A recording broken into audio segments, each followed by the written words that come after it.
Welcome to Contemporary Retirement.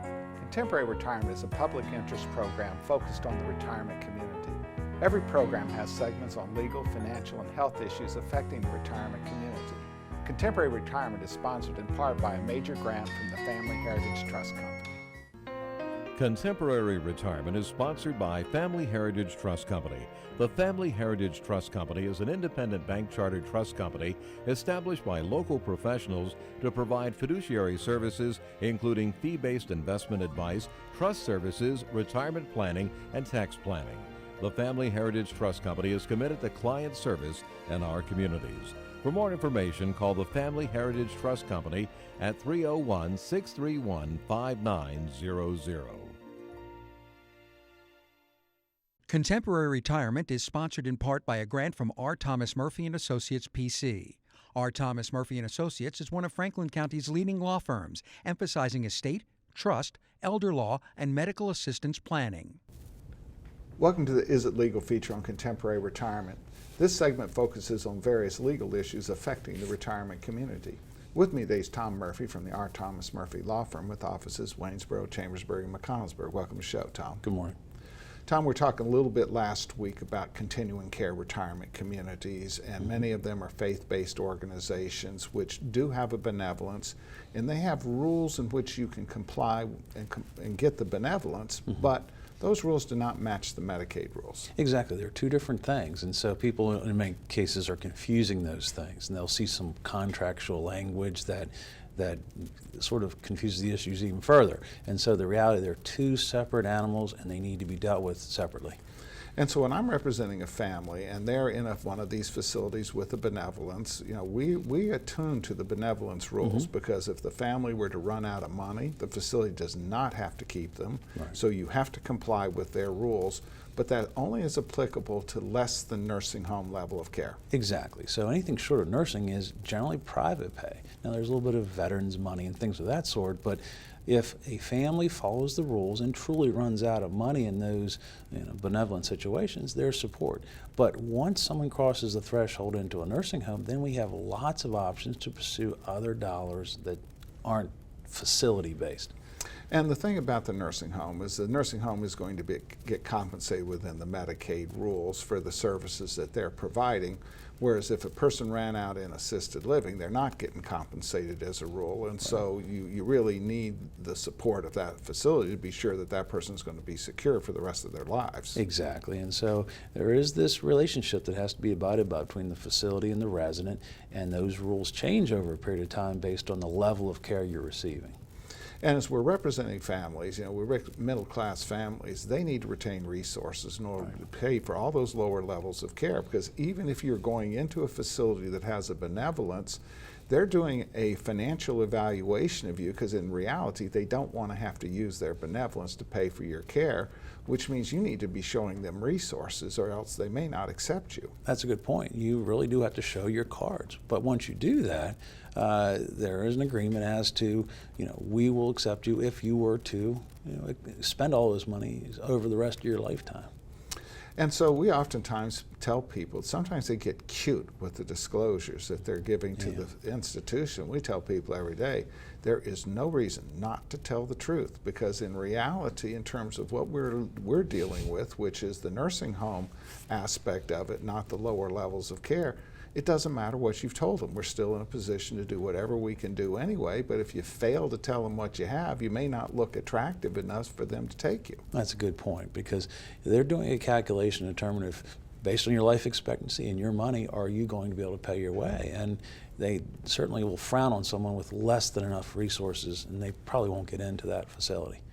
And yet oftentimes when you're dealing with a standalone assisted living facility, their financial restrictions are significantly lower, because the facilities that have nursing homes attached to them are not only looking at sufficient resources to pay the assisted living, they want to see some resources to pay several years in a nursing home. Sure, and so that calculation is really important to your admission. And so just like when you fill out college applications, when you're looking to apply and be admitted to a facility, you have to have a very positive and pleasing application for that facility. But on the other hand, if a person has limited means, we can have them in assisted living. It's just not going to be attached to a nursing home, which has a benevolence. Right. It means at some point in time down the line, we will be looking at a readmission to another facility if they need nursing home level of care, and at which point we're going to have to cross that bridge then. And so sometimes people are quite shocked to find that there's two different standards. It depends on whether or not the assisted living has a nursing home attached to it or not. Exactly, and you need to know the differences. And that's where we spend a great deal of our time explaining those and what happens next, so that someone has a 1, 3, 5, 10-year plan knowing where they're going to be living. And one of the things that we're telling people every day is resources is what gives you options. And when people start giving away their resources, we're just saying you cannot be doing that. You do not have control of your life if you've given away the resources that would have otherwise made you an attractive candidate to be admitted into maybe a more desirable facility. That's a good point. There's strategies you put in place at the right time, but the throw it all out there, give it away is not your best option. And so as we sit with clients, we're not only evaluating their legal documents, we're looking at their finances. We're well experienced in these areas, and we know what the strengths and weaknesses of the facilities in our practice areas are.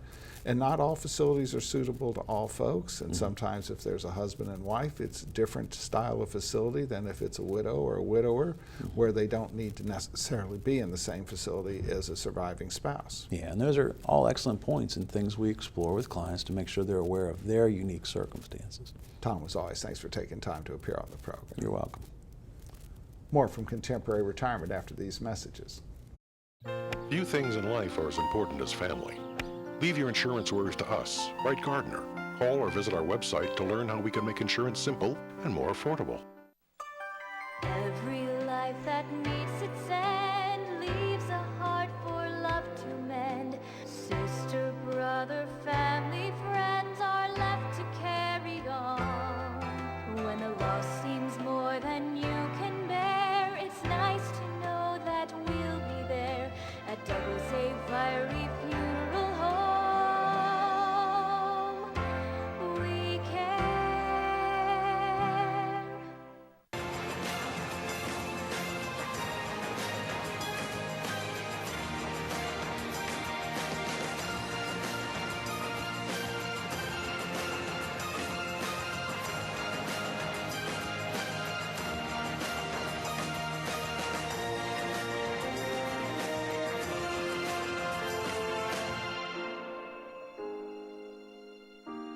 Call Ed Lowe to help put your mind at ease. Welcome to special guest feature on Contemporary Retirement. This segment focuses on various issues which are of importance to the retirement community. With me today is Hugh Gordon, Vice President, Fund Development and Programs for Interfaith Housing. Welcome to the show, Hugh. Well, thank you for having me, Michael. Interfaith Housing is one of my favorite organizations because it provides just an incredible service to the community, whether it be assisting people in affordable housing, senior housing. But it was a not-for-profit organization created in 1990. Tell us a little bit about your history. Well, we have been around for a while. During that period of time, we've, in our footprint, built almost 1,400 affordable either rental units or home ownership opportunities for people.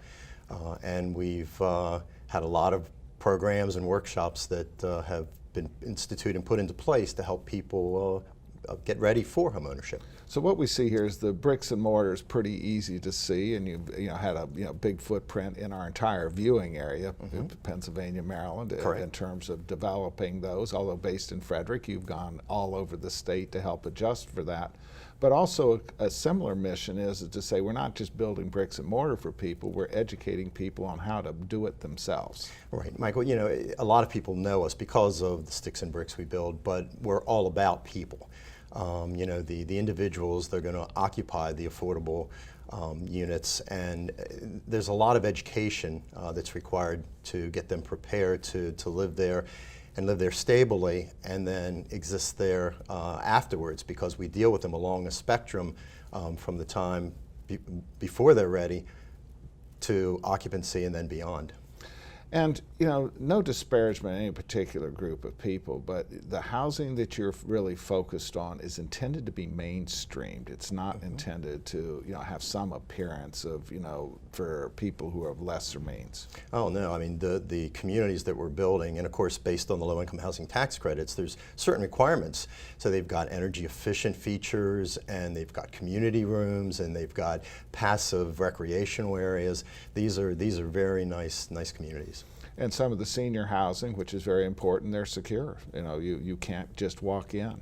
Absolutely. In several of the new communities, we've got exterior security cameras that tie right into police stations so that they can monitor the communities. And oftentimes it's part of looking at the constituent base. I know you try to build those units where there's public transportation available, access to services. We do, and you know, it's interesting. A lot of people, I don't think, understand who the face of affordability is. You know, we're building these for seniors, but we're also building them for people in the workforce, for teachers and nurses and first responders and people that might be serving you dinner in your favorite restaurant. Yeah, and two-wage earner families that really cannot fit the classic mode of acquiring a regular house. Absolutely, we're 20 to 60% of area median income, and of course that varies depending on where you are, but it certainly provides more affordable rents or more affordable mortgage payments that they can find in the retail marketplace. Now, one of the big charities in the Frederick County area, the Oshman Foundation, has given you a grant to try to help people acquire housing. Tell us a little bit about it. Yeah, they're great, and they have this year in December provided us with, the Oshman Family Foundation provided us with a $20,000 grant. It's a matching grant. So what we have to do is go out and find the funds and raise them, and then we submit for a reimbursement. But there's a critical piece of that that's always the most difficult in putting it together, and that's finding the new donors that represent a certain percentage of it based on the covenants and the requirements of the covenants. Well, the interesting thing is, like, their foundation is oftentimes like a lot of other foundations. They don't want to solve people's problems. They want to engage them in a process they can solve their own problems. So in this case, they'll do a matching grant, but you got to go out and get some other people engaged. Absolutely, and you know, they want to understand what it is that we're going to be using the money for, and programs are what we used as our basis of that, because they understand how important it is to get people ready for housing. So Interfaith Housing is a not-for-profit, you know, but it's a blend of not-for-profit entrepreneurial spirit. In order to build these houses, you have to have a forward view of it. You have to go out and get into the financing of all types of level, both government and private financing. But in this instance here, where you're trying to help people develop the opportunity to get their own housing, you need some donors. Tell us how they can participate. Well, and you're right, because a lot of the sticks and bricks are funded through government funds, through low-income housing tax credits, but all of our other programs are funded through these kind of grants and donations. The quickest way to donate is either to send a check directly to us at 5301 Buckystown Pike, Suite 320, Frederick, Maryland 21704. Or call us at 301-662-4225, and we can certainly give you a couple of other ways that you can donate as well. Well, Hugh, great project. Thanks for appearing on our program. Oh, thank you for having me, Michael. More from Contemporary Retirement after these messages. Tranquility at Fredericktown Assisted Living and Memory Care provides a warm, home-like atmosphere that promotes daily life enrichment. At Tranquility, our medical director is a geriatric physician. Our professionals support and understand the various stages associated with Alzheimer's and dementia. We have on-site physical, occupational, and speech therapists, as well as around-the-clock licensed nurses. For more information, give Tranquility at Fredericktown a call today, because everyone deserves great care. Let us do the caregiving so you and your loved one can embrace life again. All right, let's get this show on the road. Ma'am, give me a good push. Hang on, just 1 minute. Ma'am, I need you to push right now. Honey, you really need to push. It's time. Just hold on a minute. No, right now, one push, ma'am, one push. Just one more bid on HurleyAuctions.com. If you haven't visited HurleyAuctions.com, you don't know what you're missing. Whether you're buying or selling, antique cars, tractors, boats, or real estate, you can do it all at HurleyAuctions.com. Get to know Dr. Carrie Hesley at Diagnostic Imaging Services. What I find most rewarding is caring for women through our Women's Imaging Center. We have a caring staff that will ease patients through an ultrasound, bone densitometry, breast biopsy, or mammogram. Our health team is sensitive to emotions involved in women's imaging and understands that every woman is at risk for breast cancer. Providing the community with a center that is so dedicated to breast health and the imaging needs of women is something special. DIS Women's Imaging Center, providing women with progressive care. Welcome to Contemporary Health Scene. Contemporary Health Scene focuses on the health issues affecting the retirement community. With me is John Kenny, Washington County Department of Social Services, Program Manager, Adult Services. Welcome to the show, John. Thank you. It's a pleasure to be here today. You know, John, we talked a little bit last week about self-neglect being one of the biggest problems in terms of people residing in their homes, oftentimes by themselves. Yes, it is quite a problem, and it's very common throughout the older or disabled community.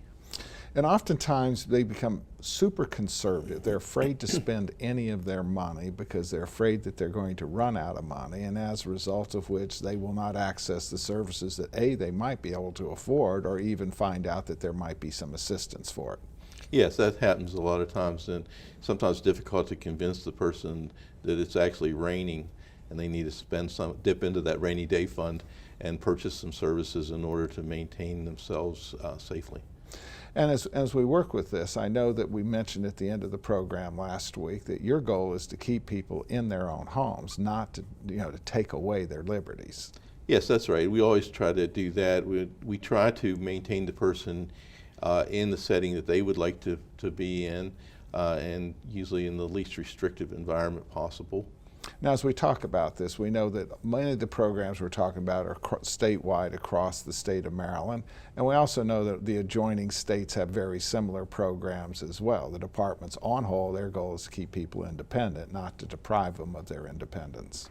Sure, I think all the states do that, and I know all the counties in Maryland have very similar programs to the ones we have here in Washington County that have a focus on maintaining the person in their home or other least restrictive environment. Now we have another problem in that we have typically a couple in which one spouse is the primary caregiver, and being the primary caregiver 7/24 is exhausting that person. I know you have some potential help for that as well. Yes, we have some funding to be able to supplement people's ability to purchase respite care. A lot of times respite care is provided by having somebody come into the home and take care of the disabled person while the normal care provider is able to do some other things. The other model that's commonly used is we'll use funds to pay for adult daycare or another setting in which the person is able to have an outing, get some care by the adult daycare. And one of the adult daycare providers in the region all are aware of these funding sources. We encourage people, even if you haven't called the Department of Social Services, you talk to the daycare facilities. They're aware of some of these options, and they will assist you in trying to get them. Oh yes, the adult daycare center is aware of these things, and sometimes we'll make a referral to the department for help with one of their clients. All right, and then of course, we have situations where people's homes are, potentially unsafe, and I know you have some programming to try to help make them more user-friendly. Yes, we work with some other agencies in order to make some modifications to a person's home, purchase some assistance in order to make it perhaps safer to get around using a walker, or widening door frames, etc., to make it wheelchair accessible. Or ramps. Or putting in a ramp. The ramp project is one of our favorites because they will find a way to put that ramp in for minimal cost and oftentimes no cost to the person. Now I know you have another program which I think is very important. We have people out there of limited means. They're not going to be able to afford an assisted living facility. They do not have family support. You have a program to help come up with a program very similar to a foster for children. Yes, we do. It's called Project Home. It's really an adult foster care program. It's individual families who can take 1 to 3 people into their home to provide care to them. It's not nursing home type care.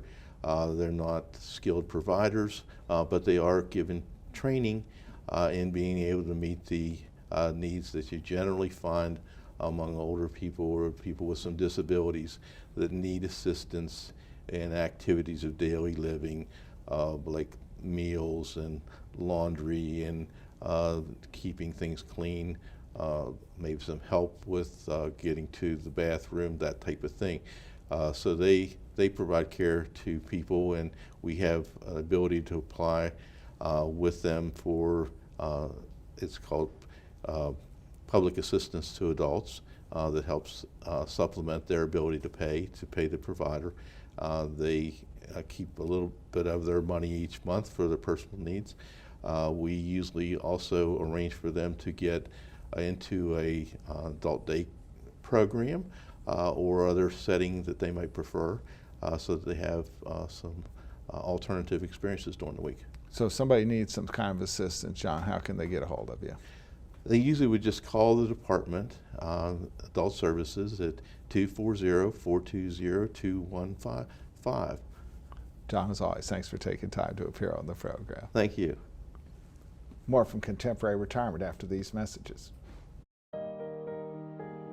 The Community Foundation, through its scholarship programs and through its strategic grants, has been a positive influence for change. Last year, change in Frederick County was influenced thanks to nearly 1,800 caring donors. Everyone can help. Your influence is key. Help us proactively focus on where we need to be investing our energy in the future.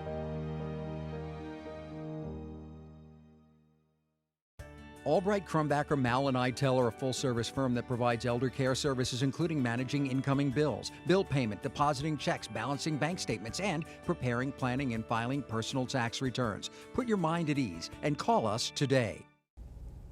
Welcome to the Making Sense feature on Contemporary Retirement. This segment focuses on various financial issues affecting the retirement community. With me today, Sandra Miller, Senior Vice President at the Family Heritage Trust Company. Welcome to the show, Sandy. Thanks for inviting me, Michael.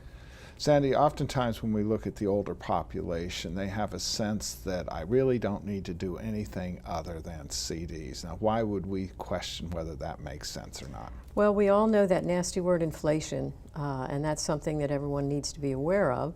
And if you take a look at the inflation rate, and then you take a look at the minuscule amount that you're getting as far as interest is concerned with CDs, you're actually losing money right at the get-go. And in addition, if you needed to have liquidity, that CD certainly has a limitation with regards to its maturity date, and there may also be fees attached to surrender that CD. We're seeing some financial institutions in this market area charging 3% for early withdrawal charges on CDs, well in excess of the interest that it earned, which traditionally it was limited to the interest. We're seeing significantly higher fees now.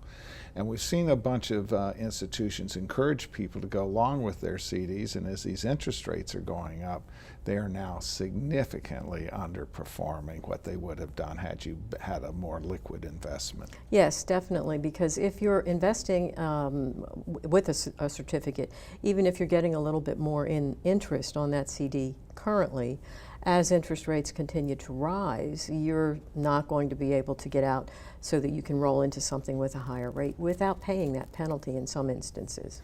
And one of the things we talk about, and people's eyes glaze over, but we still talk about it anyway, and that's the rule of 72. So if your interest on your CDs was earning 1%, it would mean your money would double in 72 years.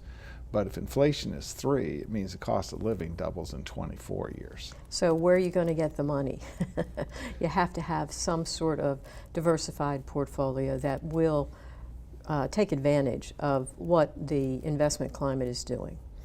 And one of the things we talk to people about is sort of 3 pots of money, and we say somewhat tongue-in-cheek, do you invest the money that you're going to use to buy groceries next week? Well, no, you better not, because then you won't be able to eat. How about the money you're planning on using to build a new deck next summer? Well, that's not even a good idea at this point, because we don't know where your investment portfolio will be next summer. But most people, once they get past the groceries and building the deck next summer, means they really have no immediate use for the money, which then means those dollars become appropriate to consider investing. Right, and I counsel all of my clients that the money that they are investing for their future care, if you will, needs to be in a long-term, fully diverse portfolio. And many of them think that long-term has something to do with their age, and I always let them know the long-term portfolio is going to be in existence longer than you are. But it is totally liquid and it's fully diverse, so it will participate in the market's ups and downs, but it will have a better return than anything that you could get, say for instance, in the CDs. And we talk to people about that all the time. In a fully diverse portfolio means you're going to participate with the market. And if you had that appropriate style portfolio, the only people who lost money in 2008, 2009 were the people who actually sold. That's right, they panicked. They panicked, they sold, and they weren't there for the recovery on April 9th, 2009 when the market went straight up. And so the reality is that when you have those dollars, they're long-term dollars. You know, the statistics show over the last 90 years, the market goes up 3 out of every 4 years. And so people will get totally fixed on the negative, completely ignoring the fact that if I were to ask you to make an even money bet 3-to-1 against, you would say, no, I would never do that. And yet they're doing it every day. They're doing it every day. And there is this period of time in, you know, the historical data shows that period where we had that 2008-2009 decline. The 10-year period that comes into play, actually the market was up more like 8 to 9%. The fully diverse portfolio in that market was up 8 to 9%.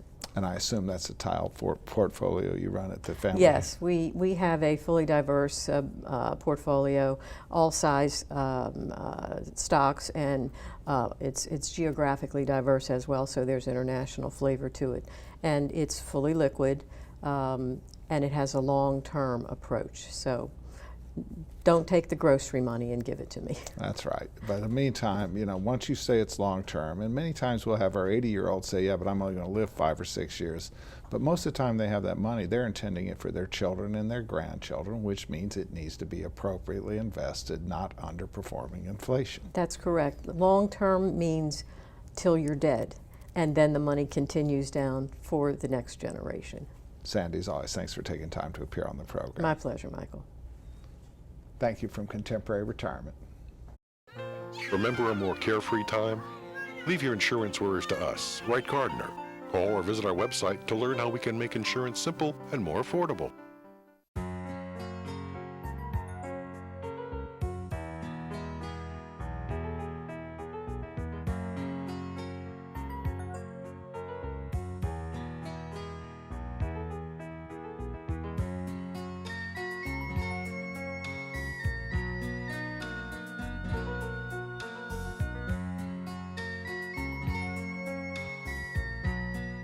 These days, it seems like everything's online, and filling out claim forms and receiving and paying bills online isn't always easiest. That's why we at Quality First Insurance encourage you to just give us a call. Let us help.